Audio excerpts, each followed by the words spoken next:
He has a computer science degree from one of the best departments. This revenue manager that I saw from Zubu went to STP, and they learned revenue manager the traditional way in a hotel, where it seems like most of what they do is reporting to general managers and asking for pricing approval. That was on the skill sets. What we need is essentially somebody to study the mechanics of how the algorithm on Airbnb works and make decisions on pricing to optimize those mechanics. So it is very, very different from what I think a traditional revenue manager is. Just to give you a little bit more context on what a traditional revenue manager is, Chris, when he was doing revenue management, we had tons of conflict all the time with Chris's approach. Chris's approach was to create a gigantic spreadsheet, have hundreds of different types of, I don't know what they were. They were just massive. And Chris would stare at this for hours and then spend hours plugging in these results. And then he would have to do it again next day. That's what spent most of Chris's time was in fact just updating this way. So I told Chris that method is outdated and is not the correct way to do revenue management, even though you learned that in a hotel. And he never really wanted to change that method either. So moving forward, I do believe what we're asking for is something different. I believe what we're asking for is either a data analyst or some sort of person who understands mathematics really well. They understand this idea. So going forward, I think we need to actually retitle and repackage what this is. So a revenue manager is somebody who is looking at data points to determine forecasting and also determine pricing prediction. None of these are actually on traditional revenue management job descriptions. They're just sort of looking at general managers, looking at whatever buckets of traditional information to make small adjustments. We only have usually 3 room types. So going forward, my motion is to actually rewrite the description to be more detailed and more specific to what we need. So it would be more of a revenue analyst and a revenue data analyst, or a data analyst is probably the best explanation. Somebody who looks at the data and then makes recommendations based on that. Okay. So what was it? VD? VD. So VD is a grad from UGM. Yeah. So is by having VD can actually compensate or substitute the need for RM? No. VD is working on a long-term solution, but he's not working on a short-term solution. So short-term wise, let's say, maybe even long-term wise, we still need a person to do it this way that we currently do it for at least the next 6 months to a year. VD is working on a system that will automatically predict revenue projections and automatically get better at it. So all market builders need to do is just to drop a location pin and then to essentially just sort of put in some parameters, how many bedrooms it has, what's the, just basically whatever on the market building description goes in, and then it starts calculating what the future projections will be. And then what it'll do is it will learn. So it will get better and better at being able to forecast better. So the first month, maybe there's a 10% error. The next month, there's only a 9% error. And then it gets almost to let's say, theoretically, is no error. What is predicting and what actually happens is the same. So that would I think be that would improve this. That would actually be transformational for this company.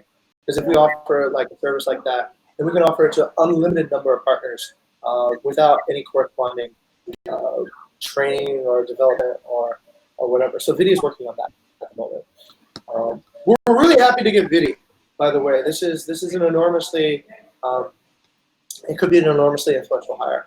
No results yet, but at least according to his proposal, super exciting. Most advanced technology available in the marketplace right now. That's what we're looking at. Okay. That's my pivot from this. Okay. Any further discussion about revenue management and what we're going to do further? It's pretty urgent now because Lindley has been asking for it, right? Okay. The question may be moving more into So after we rewrite the job post, and then we are going to blast that on our job posting portal. Mhm. Um, Hmm? so into data and or maybe just like who will take the Rita, how yeah to who can I be part of this process? What I'm asking you to do is just to try it out. It is an MVP. Um, listen, ladies. So here's what we have from time to time. We're gonna walk on track of what we do. Um, when we do regular things. But from time to time, we got to innovate. We got to think of, okay, this isn't really working, and we got to get down to the base reasons of why it's not working. So part of that is having the courage and the leadership skill to say, you know what, I'm going to try something new, and I'm going to develop this. And it's very, very uncertain when we take those breaks because it will break processes, it will break protocol, and that's okay. Um, Facebook had this saying, "Move fast, break things" when they first got started, and I think that's perfectly fine. If you feel like the current process is inhibiting a certain ability for us to reach the SLAs, then those processes might be wrong. And actually, then just like maybe the contracts were set sort of sequentially based on so maybe they're not actually up to date yet, and we need to kind of break down the whole thing and rebuild it again. So Vita and I were having this discussion yesterday about, for example, new people that we approach on LinkedIn. So she said, okay, well, how do we approach them now? Because they won't go through the funnel like they did before. But the problem, I think, as we can all see, is that there is funnel loss at each stage. Am I right? Like between the number of people we invite and the number of people who apply, there's probably 50% loss. The people who we invite for interviews, they're 50% lost. So one of the reasons I think maybe it's just a theory. People are it's like spam. Maybe they get just so many offers from so many things. And if I'm not mistaken, if you look at your personal email, Vita, how clean is it? How many inboxes? Not your work email, your personal email. Is it a mess or it's messy, right? Vita, Ara, in your personal email, how many messages are there in the inbox? hundreds. Right. It should be 0. Mm-hmm. All right. It should be 0 because if it's hundreds, then it's really hard to see a new notification. But Vita was able to, within, let's say, that messy inbox, and you too were able to see these offers for jobs, right? How are you able to see it? Pin it as an important email. So PIN is an important email. Yeah, so But if you get, let's say, I don't know, an update from Facebook, an update from Instagram, all these notifications coming in, does it make it hard to actually sift through and find? yes, it is hard. Okay. But like Okay. if we pin it to important, usually it's going to be more visible, and the notification will be for sure going to be updated on the notif section. Because like for Sure. example, like if I subscribe to myself with any other brands, they're going to like give notification which is going to be spam, right? But Yeah. primary one like important mails usually is going to be not in spam though, in like main inbox. But if it's from a user that never corresponded with you, like Vista, right? Mm. There's a probability it will go into spam, or it just will be very difficult to see. From what I can understand, most people don't have excellent email management skills, right? Mm. It's not like remember we had to teach everybody in reservations to go inbox 0. Mm-hmm. It took a year to get us to that ethic of inbox 0. There should be no messages inside the inbox. And currently, we don't even have that in our own inbox. Am I right? If you look at careers right now, there's kind of a mess of a bunch of stuff, and it makes it hard even for us to detect when a candidate has actually applied. So, okay, so I think we need to also think about what the candidate journey is looking like too. When they're getting email responses, I don't know if they're able to see this or they're detecting it. Candidates are mostly on social media, mostly on instant messaging, and perhaps taking a phone call from time to time if it's important. I'm thinking maybe we need to think about how to do that too, in order to be a bit more relevant.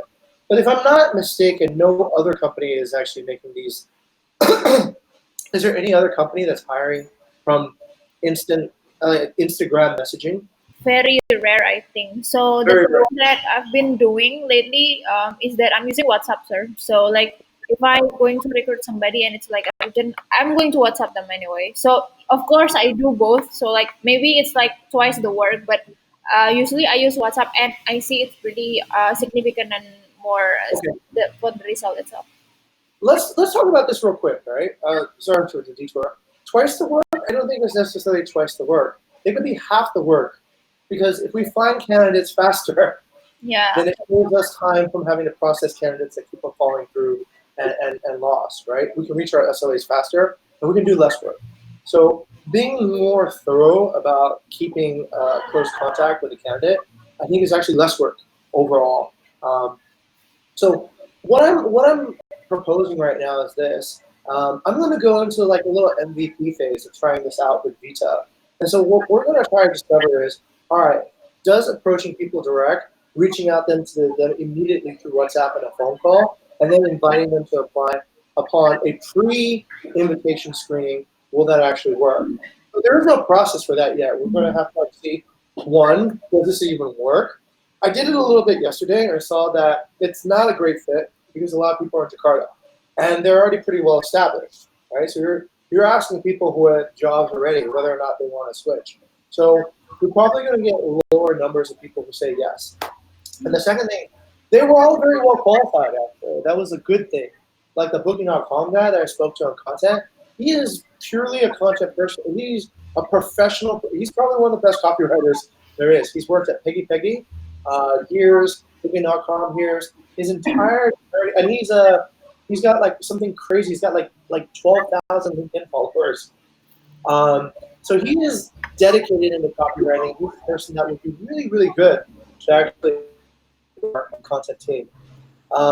He asked for an astonishingly high salary. He asked for like 12 million. And he would expect higher than that. You know, he said he was getting paid 12 million by Booking.com, and he would expect higher than that for his next move. And plus, he has a family in Jakarta. So I was thinking about those factors, and I was like, okay, copywriting by itself, earning like say 12 million a year, is probably not a place yet for this. If you're Booking.com and you have thousands of articles that need to be written every day, okay, maybe there's enough utility. But like, I think a copywriter here might only see about 50% of the time actually being busy. Okay, that being said, it was actually pretty eye-opening as well. And then I pivoted. I said, okay, why don't we invite this guy for a guest lecture instead? So we invite him here, and maybe you can teach a course or give a course on copywriting. And we will pay you to show up and do that. And that actually could be a new way of interviewing too. That I know a lot of people actually who joined companies, they weren't employees at first. They were coming on as sort of consultants or to check it out first. Okay, so that being said, what I'm proposing is we go into an MVP phase where we try to fix the funnel and stick to the SLA, be SLA compliant. Rita, you guys also have some new news on SLA compliance, right? The hiring process. Exactly. And what were the facts that you discovered? We got faster on recruiting. All right. Faster in recruiting because before it needs hundreds of days and now it's like 40, 50 days. Yeah, but it's still not SLA compliance, not single one. Only done actually, like within the 2 weeks of hiring. Which is a freak, right? Kind of like not Dom's not a freak, but Yeah. that particular incident was an outlier. Plus, who was the longest hire? Chandra? Shindia was also an outlier too because she had applied multiple times. Okay, should we actually reset the SLA so that the company knows? Yeah, So immediate time, right? Yeah. Probably 30 days. 39 days. Okay, I think we need to reset the SLA to be 39 days. But with the attempt to get better at it, I would say like within 6 months, we should probably bring it down to maybe 25 days or something like that. Like a size. Right. But what that involves is we need to change the processes so we don't lose so many candidates along the way. So that if we interview, we get them all the way through. Okay. If I'm not mistaken, the most efficient way, I'm just proposing that we can actually get to be SLA compliant, is to be much, much more discerning about how we screen CVs. Okay. Okay, if I'm not mistaken, right, I think the let's say if we really wanted to get SLA compliant, one of the fastest ways is to be very discerning about how you screen a CV. Learning. If you pick the right candidate correctly, then all the time in the middle is saved, right? Scheduling interview, Right. second pass off, whatever. That has the most impact. If we're not discerning about who we invite, then we stack more and more time because that's the first decision that leads to time consumption. But if we're very discerning, if we're very pinpoint accuracy about, yes, this is the right person, I'm going to pursue this person now, then there's much less time involved. Yeah, all right. Yeah, so that's why in the last guild I asked, do we need? I think we do really need a profiling, So like also to save time, so that if we detect a red flag that is just a solid red flags, then we're just going to reject it no matter what.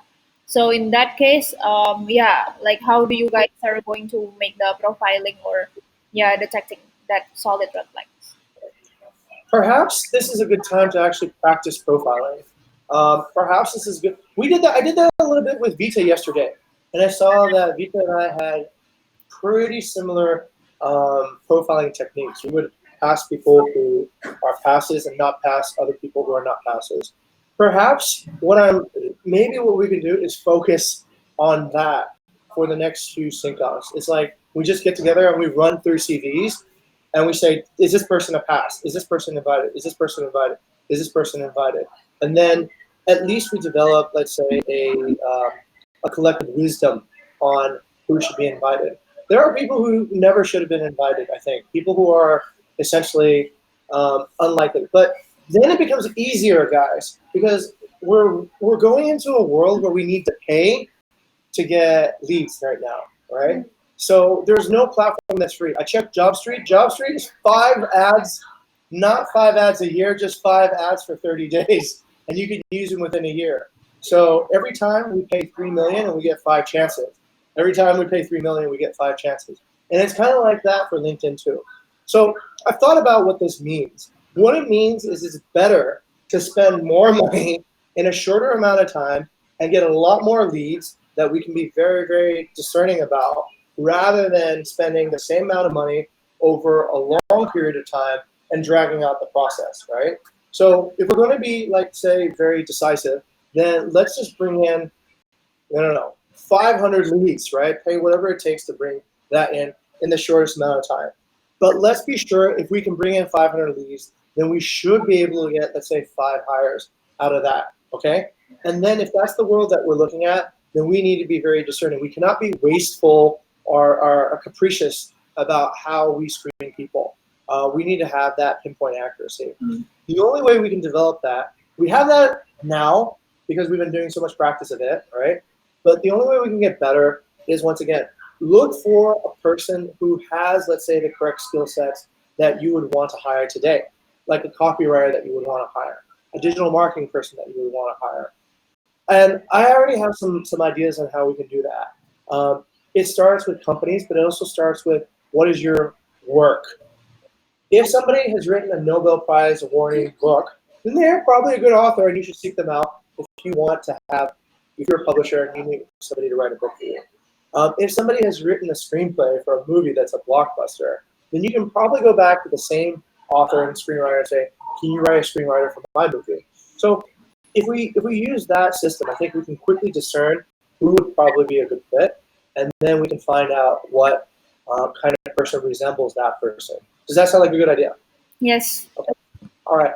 This is something that is just a new proposal. It's going to take time to actually implement and get this right, but the stakes are higher now.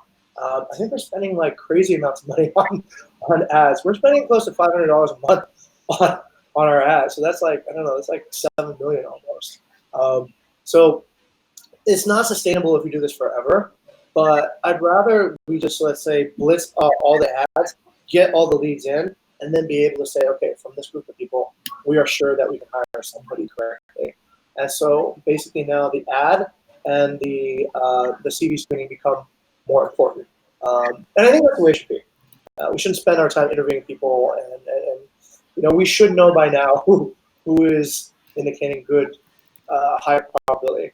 And maybe we can save that money for salary. If indeed it is a salary problem, let's fix that. Maybe it's like, maybe we have the wrong expectations. Maybe revenue managers cost a lot more. But if they did, let's say if there was an Air Asia manager and they did revenue management for Air Asia and they wanted to do here, then sure, whatever they ask for, I'll probably say yes, because that would be game changing, I think. Okay, that's enough said about that. Let's continue. So on what I'd like to actually raise as new business, or I'll raise this new business afterwards because we don't raise new business during the discussion. Okay, we've already activated the market billing. I've activated, I think, also the human resource. We need more people on HR. Currently, it's Vita full-time, Ara part-time, no more interns, so we need also some more capacity here. I'm working on university relations. Sorry, excuse me. Okay, and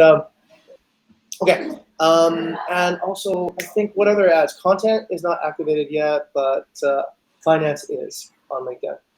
Okay, great. Quarterly meeting presentation to Vita. Tell us more about that. The first rolled out already last Monday. Yes. And the second one for chapters will be this Monday. We'll celebrate along Rizky's birthday and Chandra's anniversary. Second birthday celebration. Okay. All right. Sounds good. Great. And the interns. Okay, so the interns we know are starting on the 12th, and they Buddy's coming in too, to guide, and he's confirmed with me that they will be on site rather than working remotely. Okay. Okay, sir. All right. Cool. We want to do this too as well. I want Rizal and Gani to move their revenue management duties to the interns. It is helpful for the interns to work on some beats to understand revenue management so that they can create a solution for it. And it's also helpful for Rizal and Gani because they're supposed to be working on content. Now content's being dragged by this extra work in revenue management. So, okay. Are we going to celebrate? Okay, next one, January. Chinese New Year. Ooh, good point. Yeah, should we celebrate Chinese New Year? Oh, yeah. It's on January? I think so. Yes, January 25th. Okay. The 5th? 25th. I think berarti all celebration what about aku mulai all celebration on the Chinese New Year? So since this Monday we're going to have like beers and things for Rizky and Chandra, right? So then for Finn, Joel and Dominic can be all together in Chinese New Year. Sounds good. Sir, what do we do for Chinese New Year? I forgot last. We typically go to a Chinese restaurant. We get a big table. We give out. I give out everyone red envelopes. Nobody gives me any red envelopes. Assholes. And the envelopes consist of what? So basically, dress up in the most Chinese garb that you can, and then we typically go to like a Chinese restaurant, and we have like a Chinese dinner, so like seafood and whatever, a bunch of. Hey, we could do it at Wanaka. And, I go there for dinner sometimes with the family. But okay, yeah, we go to a Chinese restaurant. We dress up Chinese style, and we give away hongbao to everybody. What is that inside the red envelope? Is it cash or is it love letter or what? It's cash usually. Oh, okay. It's called Yashui Chen. Yashui Chen means it's money to actually squeeze your age down. I'm not sure where that comes from, but yeah, it's youth, eternal youth money. Actually, that's probably the best way to describe it. So you cannot spend the money on something. You should keep it so that you keep. That's right. So young. So that's simply how we celebrate. But I'm open for new ideas. I mean, maybe we should do something more Chinese. Like what? Like You tell me. I don't know. Yeah. Sir, we're not Chinese. We could do, I don't know, what's something that's Chinese now? Probably put a factory here and start manufacturing iPads. Mm-hmm. What's China known? What do you think China's known for, Vita? Boba. Really? That's Taiwanese. You know? No, I think that's Taiwanese. Boba. Yeah, Boba is down. Yeah. Boba's going crazy now. Yeah, it's insane. Yeah, Boba's like dynamite. I saw it in Japan too. There was like lines everywhere for boba. It's I know where we can go. Taiwanese tea, yes. To Taiwan. Taiwan. Oh, that one, yeah, that's right. Popular things here, sir. Find the little worms. No, And have actually, sir, like I have an idea what like, but I'm not sure if it's exists in Bali though. In Jogja, there is this. You can Google. The name is Yummy Panda. It's a very cheap restaurant, but it's so Chinese that I like it. So Okay. Yummy Panda, yes, Yummy Panda Jogja. yeah, Yummy Panda Jogja. So the design is very Chinese. Everything Oh, is I've been Chinese. there. Yeah. I know this one. Yeah, And it's yeah, very cheap. I mean, like the noodle, like per bowl should only cost 10,000 to 20,000 per bowl. All So right. so that Then should really looks fancy in the pictures, you know. make it happen. Make it happen. Yeah, that looks very Instagrammable place. Yeah. Okay. So, Cool. Yeah, Yummy Panda, and then we just have to determine one for here. You guys should be getting some of your team back by then, right? So I think Gani, Cynthia, they should. yeah. I think they should start heading back so we can. Yes, yay. Yeah, you'll have your crew. So for Bali, probably Dawan or Wanaka. Dawan's pretty far from here, right? Is that I the think it's other? in, yeah. No, but- Lauta. Huh? Lauta. Ah, Yeah. Lauta is Chinese restaurants are sort of a scam here in Indonesia, though. I think, or some of them are. But Warung Lauta. Yeah, there's one over just in Nusa Dua. Or we can do that hidden pirate Chinese restaurant over in Tanjung Panhua. It's called. should we make the fortune cookie as well? Can we? Do you know how to do that? No. Oh, No. cookie fortune cookie ya, yang ada paper inside, right? That's not Chinese at all, actually. I don't know how to make it though. Fortune cookie was invented in San Francisco, and it was some sort of like. It's kind of like how. It's probably like how. What is it? Bak pia is not really from anywhere, right? Mbak Pia is from Jogja. Oh, it's in Bali No, too, and in- it's everywhere. The It's Philippines also they have. bak pia, yeah. Well, This is- originally it's from China, I heard, because bak is bread, right? Oh, Or pork, I forgot. Yeah, I forgot. But yeah, no, guys, ba in Hokkien is meat. meat. Yeah, like you know bakute, right? Yeah. Bakute is meat, bones, tea.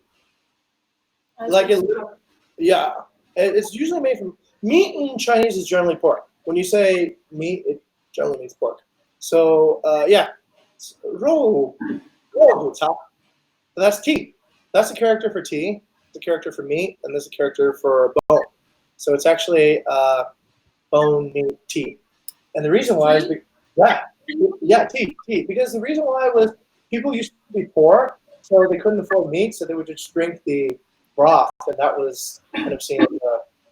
Bakute is poor people's food, just like most food actually. Nasi padang or something. Nasi padang is poor people's food.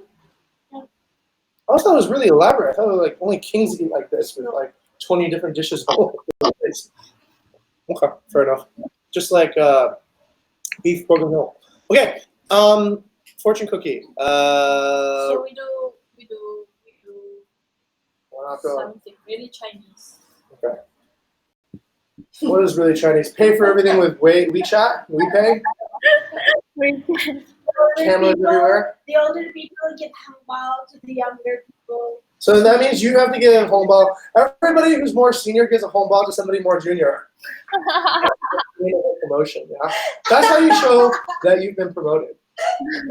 That everyone more senior has to give some money to somebody who's more junior. Yes, I think that should be good. Any person who is more senior has to give a home ball to somebody who is junior to them. Oh my god. If you're the most junior person, you should actually get the most. Just like kids. But we don't have junior in HR, so we don't give any, no? We don't give any, it's just you're giving to us. Yeah, right? No.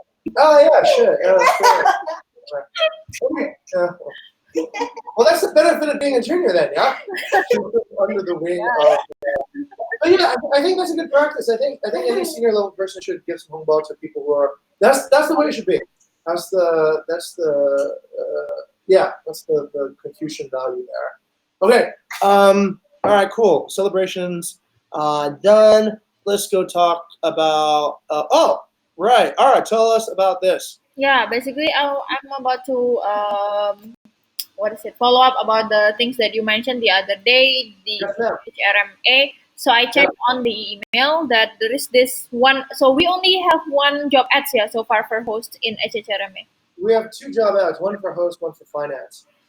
Oh, the finance one, I didn't find it yet. So in this case, can you tell me, sir, like, how do I follow up to that? Are they going to apply directly to the email? Okay, the way I think you can do this is this, right? So they're going to be dropping CVs directly into our careers folder because that's the only input that they have on HHRMA. There's no website link, there's no whatever. So after that, there's 2 options you can do, right? And this is where Nung Lee was talking about in Vista's promotion review about hustle. You can either hustle if you see a good person, which means get on the phone, call them, say, hey, look, I just want to talk to you, make sure you're a real person, right? I'm a recruiter for Bukit Vista, and I was really interested in your CV. Do you have 5 minutes? And in those 5 minutes, you can kind of ascertain a lot of things. Are they available to work? When are they available to work? You can see if they're smart. If they can't seem to like put together a coherent thought, then probably you can just dismiss. But just in a quick 5-minute screen, it's basically just to invite them into the application process, right? Say, okay, now that I've spoken with you, I'd like to get you started on an application. So I'm going to send you a link to apply. And then that, of course, goes on to the website or the job link. And then I want you to apply, and then I'll be processing your CV shortly afterwards. Okay, good luck. Bye. And leave it at that. That person will then, at least, they've gotten the message, right? And they know that we've hustled. If you see, this is path A. If you see that a person, path B is a person that, no, then just send them a BB no hire and archive the email so that's it. That would be, I say, the best practice for HHRMA. Okay, so the application is going to be connected directly to email. Yes, because HHRMA the only contact form is an email. It is different from the other ways where we can direct people to the website and then they click on the website and apply via Trello. So this is before Trello. This is kind of like pre-Trello. The reason why I'm using HHRMA is to understand that the majority of hospitality people actually apply and get jobs through HHRMA traditionally. Now, maybe a little bit different. It is more blue-collar work. It is more like people who are looking for frontliners. I think in a situation like where we don't have any hosts and we need PCI people, at least for the moment, so that like the other people can start growing, it is a good intermediary solution. Accountants typically also find their work on HHRMA within the hospitality industry, which is also good. Okay, all right. So for example, we got an applicants on email, so then we don't have their cards on Trello. Do I have to make on the trail on Trello? No. You invite them if you want. Screen them on phone first, and then invite them to apply, right? By writing them an email back, say, okay, hey, thank you very much. I want you to apply. Please go on that. So you don't get people who don't pass screening to apply. So the reason why we're doing the phone screen is that saves a lot of time now, right? We don't invite people into the interview funnel, which takes up everyone's time. We don't invite people for on-site trials who we don't screen. So we're going to screen much faster at the beginning and spend much less time over at the end. Okay? Okay. That's right. Okay. All right. Understood. And then about the job street. Yeah. Okay. All right. About the Job job street. street. We're gonna have to buy another tranche of job street ads. I think we're out. So that's another. I know. So Okay. it's monthly, you mean? Yeah, there's a time limit. You get 5 ads, 30 days on each ad. You can use them within a year. I thought it would be 5 ads over a year. I thought so. Yeah, fucked up, right? So I mean, it's going. We need to pay every single month. as long as we use them, we pay every single month. They're kind of like bullets. All right. So if you shoot the bullet, then you have 30 days after. But if you keep the bullet, like food with the expiration date. yeah, it's like food with an expiration date. You have a 1-year expiration date for each ad. When you run an ad, it runs for 30 days. So I didn't know it's like this in the world of hiring, but I guess this is what it is. This is also why university relations is so important, because it's the only reliable source. This is always random, as we can see. We don't know when or how or somebody is going to come in. But interns, we do know when and how, and we also know that there's a lot of universities that want to. So interns, I'm thinking, is part of a more sustainable. I know it's kind of weird. Is it kind of weird? I don't know. A lot of architectural firms are all made of interns. I mean, now I know why, right? What weird? I don't, Is it weird to have like a company that's mostly interns? well, we're different, so I don't. Okay, have we had disappointing experiences with any intern? So far, Eva was about to, but then she decided to show a good performance, so not really, I guess. Ever since the beginning, let's trace back to the very, very, very first intern, Bastion. I'm not sure before me, but after me, because I didn't know before me, right? Bastian is shining, as we know that. And then after me, I think no, and it makes sense, sirs, because they're looking for credits, right? So it's for the sake of the study. They won't do anything that is way lacking or like, turning over like 180 become another person because Right. studying, like they need the credits. So yeah. Okay. I'm thinking that is actually a good fit with what our sort of growth is anyway. A lot of people are looking for jobs. They're seeking like, I need career advancement, I need this, right? But what we do a lot is we expect people to learn and grow. We're almost like a school in that sense. So maybe an internship is actually pretty good alignment. The interns are going to be, yeah, I can't think of any disappointing experience with any intern outside of, let's say, Eva, but then even that got corrected. So I think that's actually pretty good. Even let's say with long-time employees, sometimes it's like, what the fuck, right? Like most recently, we had Gabby's case. It was, what the fuck? like, where did that come from? So okay, if that's the case, then we can actually rely on interns because we have the correct expectation of interns, and interns maybe have the correct expectation of us. So okay, all right. Yeah, but I think it also should go hand in hand with like the existing employees. Oh, of course. We need the cultures Of course. You need people to develop culture, and then you need people to support culture. Yeah. But also it helps also our existing employees get some leadership experience and have some people to follow them. Okay, great. So Job Street, I guess we'll have to buy another tranche of ads and give that a shot too. Now is more important than ever how we craft the ads. CRM specialist got almost no clicks or no applicants, less than 8. All right. Yeah. So I don't know if most people know what CRM means. Yeah, maybe. Do you know what CRM means, Ara? Yeah, CRM is like doing the revenue, right? No. What does CRM stand for? Wait, I forgot. But See? Okay. All right. Vista, what does CRM stand for? Customer relationship management. Okay. All right. apa? Customer relationship management, Oh, like a account executive, basically. but Yeah. it's different with the job test that we have there. It kind of is a customer relationship manager. Because essentially this person is calling and making appointments and relationships with customers. It's more of like, actually, I would call it outbound sales, right? Outbound telephone sales would probably be a more in-depth descriptive. It might work in Singapore. But it sounds old if we use outbound. Yeah, it could be a stylistic change. But what about a sales executive then? I think A as phone for sales now, executive. as we have Fenna and doing CRM, and yesterday I heard that when we and her were talking about like, do you wanna still be in CRM or do you wanna move to MD, like the deal closer? Then Fenna said like she still wants to be in CRM, so I think we need to focus on deal closer, Indonesian deal closer who can speak plus Indonesian. Okay. All right. Yeah, okay, good point. All right. So then the ad is on LinkedIn then for that. Or Yeah, sales and okay. business. Okay. All right. Indonesian or should they be? Wait. Let me think. Isn't it okay? Well, this is kind of a racial thing, but let me just clarify if you think this is important. Is it going to work better if we have a Balinese person work with Balinese owners, or is it okay for?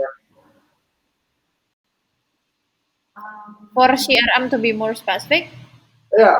Is there going to be frictions between Balinese owners and Javanese people? Or I think it should be balanced, though, sir. I mean, yeah, it's important to have somebody that can be connected to the locals, but I think it's also important to have people from other region to know what's up and like the difference and like like sharing the so value. not consideration basically. Yeah. The what, sir? We keep it open, right? Like even Yeah. if there is like Balinese applying, we can process. If there is people non-Balinese applying, also we still process. Okay. Because I'm trying to think of like where our current, let's say, community managers are, right? For the deal closers, they're all Balinese, no? And they, Especially in Canggu. yeah, Rapid's Balinese, Tendy's Balinese, D1's Balinese. The Oh, you mean that we have? yeah, that currently is in the thing, and they almost even all of them express sort of a Balinese approach, right, to maintain the relationship. Why don't you go out? You sit in their war room and you drink with them, you joke with them, you smoke with them, and you become their buddy. It's I guess, yeah, I guess I could do that too. But probably, okay, all right, we'll keep it open. Next, Arc Academy. Okay. All right, let's speak more on that. This one is basically I checked on the email of recruitment and I saw there's people that are offering for partnership from our academy. So our academy itself is that providing candidates to be more specific in front end, back end, and database. It's Okay, more on like technology academy, so they're providing people in that particular areas for startup and okay, company related. And then great. they also offer it actually for free. So I was thinking, why not? So Yep, I'm contacting. I already contact on WhatsApp and both email also to follow up about this one. It's just a heads up though. nice, good partner outreach. Okay, good innovation. Yeah. So yeah, we I mean like I just contacted this morning, so I'll follow up maybe in the next sync up. Great. Okay, next. Okay, and then go to the next one. There's also Yes. I see there's another offer to partners. This is algorithm data science. I think this Mhm. one is to be more specific in data analyst. Sir. Yes, this is. I'll tell you what happened here. I was on LinkedIn, and there was this person I reached out to actually invite her to apply as a employee here. What's funny is she ended up selling me. So she was at a company that essentially does training for people who want to actually get jobs in industry for data science. So these are a great resource, ladies. It's called boot camps, right? So essentially, people who go to these boot camps, they spend like 100 days learning how to program or whatever, with the promise that they will get a job afterwards, right? And that's why they sign up for these boot camps. So working with these organizations is actually a pretty good idea in some ways, because essentially they are bridging that knowledge gap, and instead of this is the service for us. Oh, I wonder if I have an appointment. Could be an appointment actually. Sure, 2 o'clock, right? I think. Okay. Okay. Okay, let's continue. So basically, this bridges the gap. So instead of us having to train the candidate, the candidate pays for training. Uh, Amelie, you're a little bit early. I'll see you at Oh, 2. Okay? sorry. Yeah, no worries. I'll catch you in 7 minutes. Okay. So this is actually a good thing for us because this very same thing happened in San Francisco. So when these startups were getting really big, they couldn't find enough people with software engineering talent. So what happened was that there was a bunch of these boot camps that they started, and people would pay. I was thinking about paying. So they would pay money to go to these boot camps. In 100 days, they would learn how to write code and be proficient.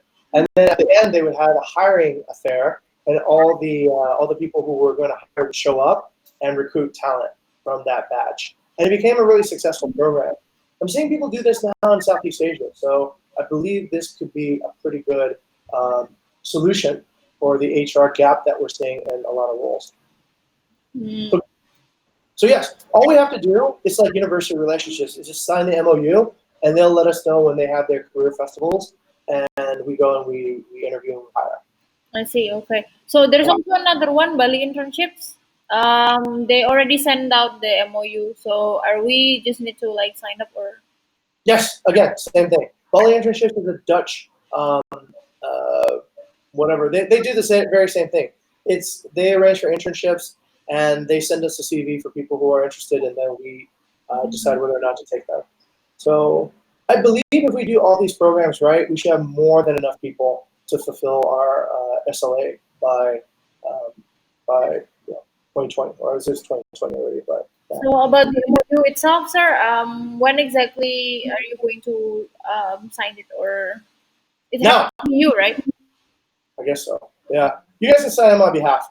Sign every MOU. Look, I give you guys proxy to sign every MOU with like pretty much everybody. There's no legal sort of repercussions. It's an MOU. It's not like a binding agreement.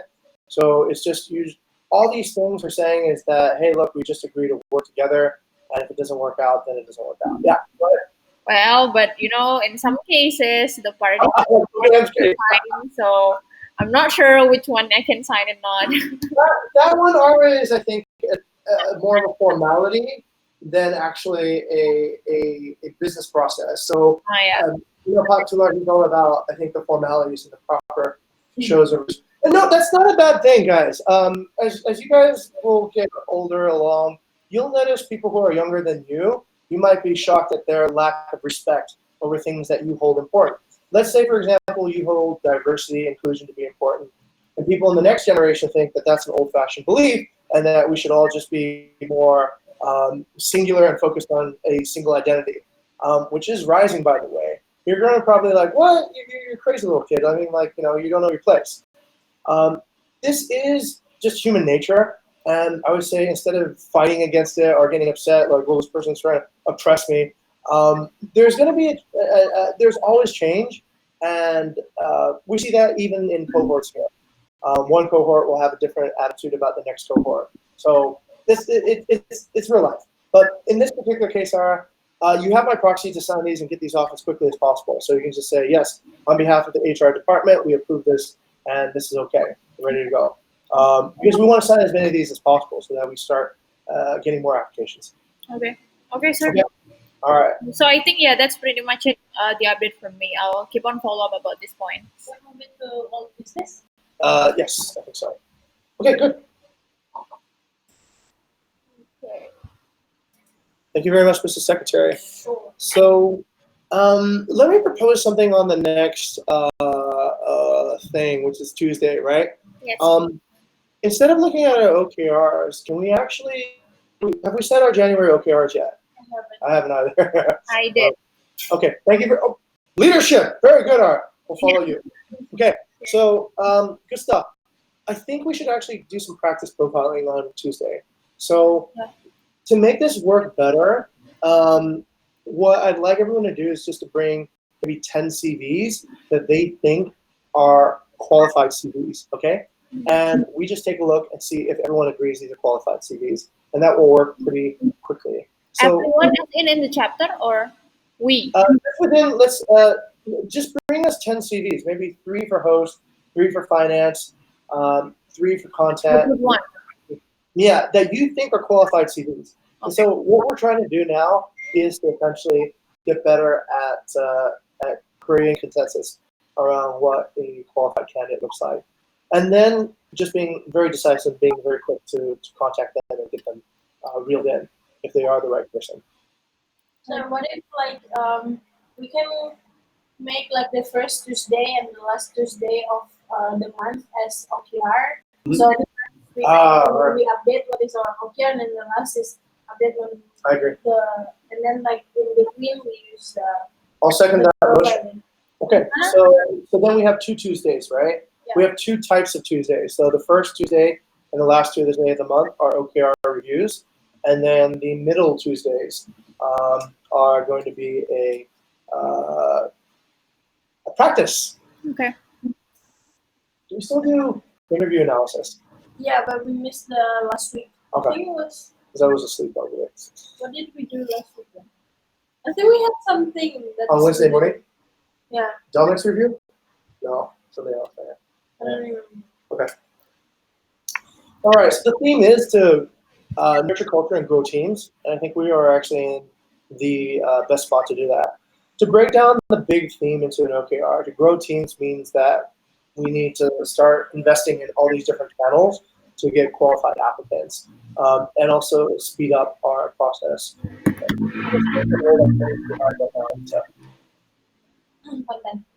Yes. Do you have any people in the content pipeline, Ara? I had a lot of candidates for Diva. Okay, good. Good. Content candidates seem to be a little bit easier to discover than, let's say, market building or. Also, a new update about content. So I got a candidate that is most likely going to be onboarded for on-site trials, but I have to postpone it because Wayana requested to me to actually bring Rizal to Bali, and then they're going to have like squad dinner. So both Gani and Rizal needs to be in Bali. So I was like, Bring okay, the candidate to Bali. what? Send the candidate over to Bali then. No, that's not possible because he's applying in Jogja. Nice. Can you do his trials in Bali? I don't think so. Okay. All right. So then I have to wait. I mean, like, so I need just maybe I need a fixed date on when Gani is going to be transferred here, so that I can. Gunny is, I believe, tacitly waiting for his senior promotion Mhm. before he wants to go back. And I think that's the intent. That's why he's here. But he has not provided a return date yet. Well, in that case, because I asked Diba, I consulted with Diba already, and Diba said, yeah, so you have to like schedule a time to be more precise on when he's going to like do the promotion, because as you see that you yourself need a person to for the on-site trials of content. So yeah, so maybe you I can mean, Gunny needs him for. to have that discussion with you and Deba, I think, right, when he's ready. There's no sort of point in keep on pressuring him if he's not ready to make the cross himself. But if he Alright. is, then What interview? yeah, very shortly. Amelia, just a second. Maybe come back in just Okay. 1 minute, yeah, and I'll be right. Yeah, still enough. Thank you. So okay, gotta finish up here. Talk to Gunny, get him to set a date. Yeah. That's pretty much the only thing that we're waiting for at this That's point. what I'm. Set a date, and pass or not, I mean, it's And it's hesitation is the worst thing. Right? uh, Don't it's hesitate. the third. Just try. And it's better than just kind of floating. Okay. Okay, so we got a person who is, oh yeah, that sucks. Okay, all right. On-site trials, but unable to trial because there's no evaluators yet.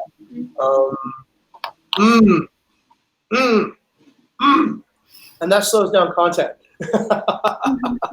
Yeah. Ah, So yeah. uh, So Rizal is going to be sent over to Bali before 10.